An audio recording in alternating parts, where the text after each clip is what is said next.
एक दिन गौतम बुद्ध के शिष्यों के बीच में त्याग और लोभ जैसे विषयों पर चर्चा चल रही थी।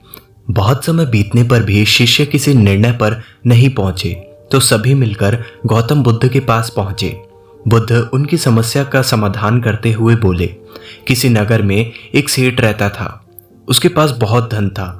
उसकी तिजोरियां हमेशा मोहरों से भरी रहती थी, लेकिन उसका लोभी मन नहीं मानता था।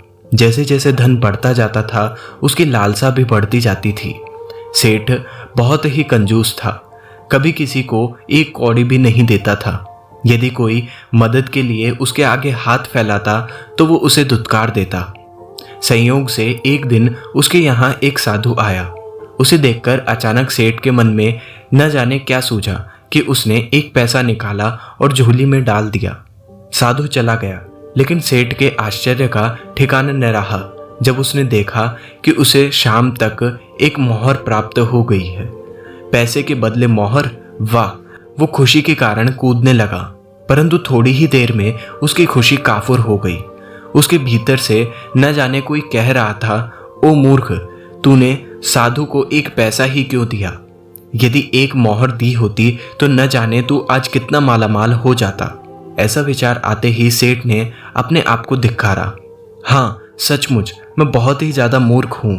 अब वो साधु के आने की राह देखने लगा, पर उसे अधिक प्रतीक्षा न करनी पड़ी। अगले ही दिन साधु फिर आ गया। साधु को देखते ही सेठ ने झट से अपनी तिजोरी से एक मोहर निकाली और साधु की झोली में डाल दी। मोहर लेकर साधु चला गया तो सेठ के लिए एक एक पल एक एक युग के समान हो गया। वो चाहता था कि कैसे भी करके शाम हो जाए। शाम हुई और रात भी हो गई, लेकिन उसकी इच्छा पूरी नहीं हुई।